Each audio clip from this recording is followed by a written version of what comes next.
লম্বা চওড়া ঘটনা। উনি বিশাল একটা সওয়ারি নিয়ে যাইতেছে, সওয়ারি নিয়ে যাওয়ার পরে লক্ষ্য করে হচ্ছে জ্বর আসতেছে। কি আসতেছে? বলে ছেড়ে দেমা কাঁদে বলি, ছেড়ে দেমা কান্দে বলি। একটা জিনিস চিন্তা করেন, আমি অনেক শুনেছি কথাগুলো, প্রবাদের ভিতরে শুনেছি, প্রবাদের ভিতরে শুনেছি ভিক্ষা চাই না, জোরে কয় না ভিক্ষা চাই না কুত্তা টাকা। আমার শ্বশুর বাড়ি গ্রামেই তো, বুঝছেন, আমি টুকটুক করে আসতেছি আর এক ফকিরের হাতে খালি গেছে, হুজুর ঠেকাল ঠেকাল করে। কি ঠেকাবো রে? কয় হুজুর কুত্তা দাম কি দাঁড়া ধরেছে, জোলা কিলিয়া জোলা জোলা ভালাতে দৌড় এসে হাসা লাইলাম। দেখলে যে হুজুর আসেন কে? কইলাম এতদিন শুনছি যে ভিক্ষা চাই না কুত্তা টাকা, ডাইরেক্ট আজকে দেখলাম। জোরে গান সুবহান, জোরে গান সুবহান। এবার বলতেছে ও সুলাইমান আলাইহিস সালাম, এত পাওয়ারফুল তুমি নবী, তাহলে এই জ্বরটাই ঠেকাতে পারবে না? সুলাইমান আলাইহিস সালাম বলেন, আল্লাহ যে নবীকে পয়দা না করলে তুমি কোনো কিছুই পয়দা করতে না, আল্লাহ ওই নবীর ইজ্জতের বরকতে আমার জ্বরটা ঠেকা দাও। জোরে বলি একবার সুবহানাল্লাহ। আল্লাহ ডাক দিয়ে বলেন, এ तमाम দুনিয়ার মানুষেরা,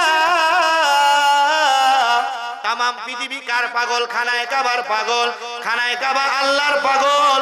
আল্লাহ হলো আমার নবীর পাগল, আর আমার নবী সরকারে তো আলম নবী হলো উম্মতি মুহাম্মাদির পাগল। জোরে করে একবার মারহাবা। আমার নবী মদিনা থেকে দেখতে পারে কি পারে না? জোরে কোন পারে কি পারে না? আমার নবীকে যেরকম এই জায়গা থেকে ক্যামেরা দিয়ে ওই পাশে মা বোনদের দেখাচ্ছে, এরকম ভাবে এরকম ক্যামেরা দিয়ে আমার নবীকে আল্লাহ তাবারক তাআলা মদিনাতুল মুনাওয়ারা রাহমাতাল লিল আলামিন নবীকে আল্লাহ দেখাচ্ছে। আরে গিয়ালার জমিনে তোমার বান্দারা দুনিয়ার কোনো টাকা পয়সা না, দুনিয়ার কোনো লোভে না, তোমার বান্দা বান্দিরা আল্লাহ এবং রসুলের ঘর মাদ্রাসা, এই মাদ্রাসার জন্য বসে বসে দান করেছে আর আলেম ওলামার কথা শুনেছে।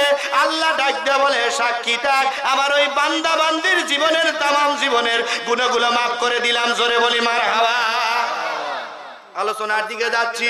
এবার নবীর কার দোহাই দিলেন? নবীর কার দোহাই? আমার রসুলের দোহাই দেওয়ার পরে উনি লক্ষ্য করে দেখতেছে, আরে ওই জায়গায় সুন্দর করে পাকা, সুন্দর করে মেলে মেলে, এবার সুন্দর করে ঘোড়ার পাকা। কিসের পাকা? ঘোড়ার পাকা। একটু কথা বলবেন। এই ঘোড়ার পাকাগুলো মিলে মিলে সুন্দর করে ওই জায়গায় এসে পানি খাচ্ছে, আর পানিটা আসমান থেকে বৃষ্টির মতো বর্ষিত হচ্ছে হাউজের ভিতরে। আল্লাহর পয়গম্বর সুলাইমান আলাইহিস সালাম চিন্তা করতেছে, আরে আমার বিবি যদি বলে ওই ঘোড়ায় উঠতে হবে, তাহলে তো আমি পারবো না। বলতে দেরি, আল্লাহর পয়গম্বর সুলাইমান আলাইহিস সালামের বিবি বলে, ও পানের স্বামীর ওই ঘোড়ায় আমি উঠবো। জোরে কান মারহাবা, জোরে কান মারহাবা।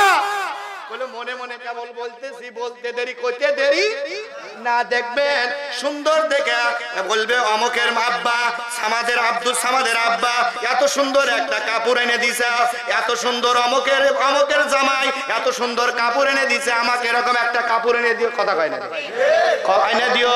এখন জামাই যা বাজার বরাবর খুঁজে খুঁজে খুঁজে খুঁজে দেয়, এই কাপড় আর নাই।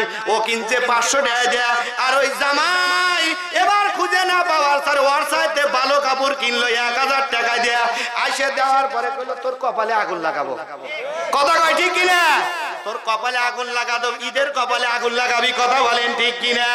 এ নবীর উম্মতের, আরে ওই কোন স্বামী যদি এই স্ত্রীকে এনে দেওয়ার পরে স্ত্রী যদি বলে, আলহামদুলিল্লাহ আমি খুশি হয়ে গেলাম আমার স্বামীর কারণে, আমার স্বামী কাপড় এনে দিয়েছে, আল্লাহর হাবিব সরকারে দো আলম নবী বলে, ওই নারী কিয়ামতের ময়দানে আমার ফাতিমাতুজ জোহরার সাথেই জান্নাতে চলে যাবে। জোরে বলি মারহাবা। বলে তোর কাপড় লাহের পার মারে। কথা কয় না, লাহের পার মারিয়া দেয়। কলে তোর কাপড় অমকের কাপড় আনলু না কে? এই জন্য আল্লাহ নবী বলছে, ওরা পামের লোক। কিসের লোক? জোরে কয় না, কিসের লোক? পামের লোক। বোর কাছে মিথ্যা কথা কওয়া জায়েজ আছে। জোরে কন মারহাবা। বোর কাছে আপনি সুন্দর করে এই কাপড় ডাইনছেন 300 টাকা দেখলে সেই রকম কাপড় হয়েছে, ও আব্দুল কুদ্দুসের আব্বা কাপড়টা তো খুব ভালোই হয়েছে, কয় টাকা ডাইনছ? যদি কয় 300 টাকা, হ্যাঁ ভালো লয়। কথা কয় না রে? আপনি কইবেন কি 1000 টাকা দিয়ে কিনছি, কয় ভালোই হয়েছে। কয় একবার মারহাবা।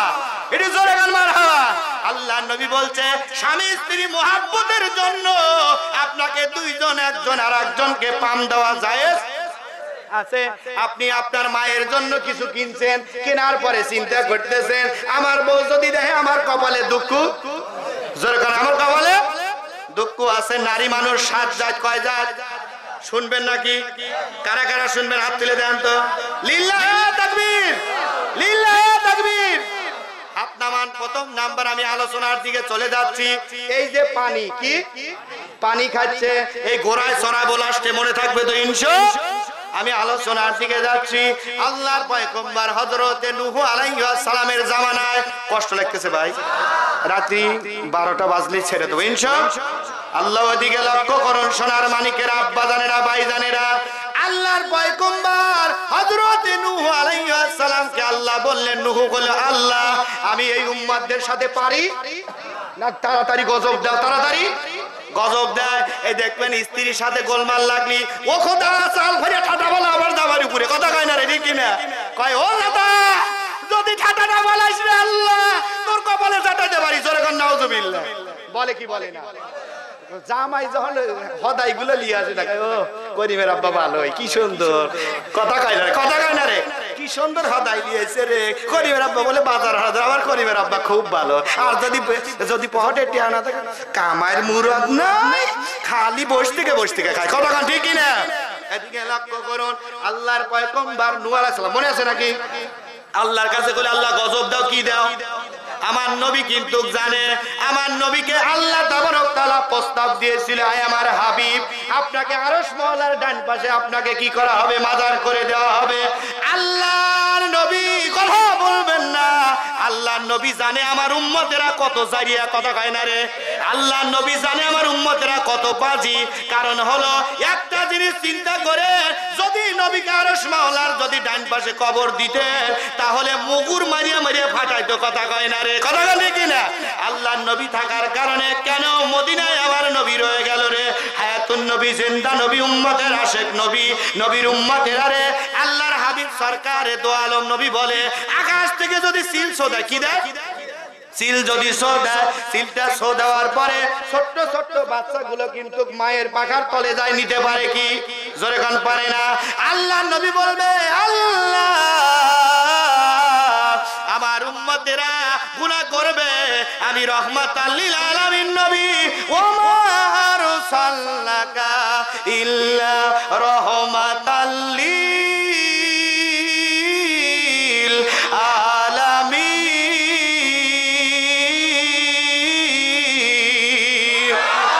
আল্লাহ বললেন আমার নবী হলো রহমত, আমার নবী মদিনায় থাকা কারণে আমি আমার গুনাহগার উম্মতি মুহাম্মাদিন আমার বান্দা বান্দির উপরে গজব দেই না। কারণ এই গিয়ালা বাড়ির টেলিভিশন দেখতেছে, ওয়াজে আসতেছে না, কথা কয় না রে। কারণ ওয়াজে আসতেছে না, আল্লাহ করেনি খারাপ আমার নবী নাই, তোকারে বাড়িতে বাড়িতে ওয়াজে নিয়ে যাবো, কথা বলেন ঠিক কিনা? সোনার মানিকেরা, আব্বা জানেরা, ভাই জানেরা, আমার নবীর মতো নবী আর জীবনেও কোনোদিন হবে না। নবীর উম্মতেরা রে, আল্লাহর পয়গম্বর হযরতে নূহ আলাইহিস সালাম বলল, আল্লাহ কম জাতি আমাকে মানে না, এই জাতির উপরে গজব দাও, কি দাও? গজব দাও। বলে দোস্ত একটা নৌকা বানাও, কিস্তি বানাও, কি বানাও? কিস্তি বানাও। এই কিস্তিটা তৈরি করার জন্য কুড়ালের দরকার, হাতুড়ের দরকার, সুন্দর করে দড়ির দরকার, আছে কি নাই? জোরে কয় না রে। এ ভাই গম পারিস করে দরুদ পড়ি, আল্লাহুম্মা সাইয়্যিদিনা মাওলানা মুহাম্মাদ আলা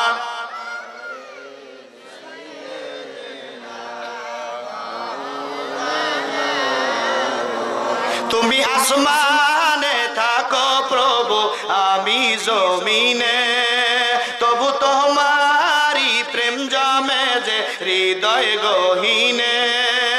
আমি তোমারি গোলাম গো, অন্য কারণ নয়, আমি তোমারি গোলাম গো, অন্য কারণ নয়। আলিমুল গায়ব তুমি, মালিক রাব্বানা, আল্লাহ আল্লাহ, সবাই আল্লাহ আল্লাহ আল্লাহ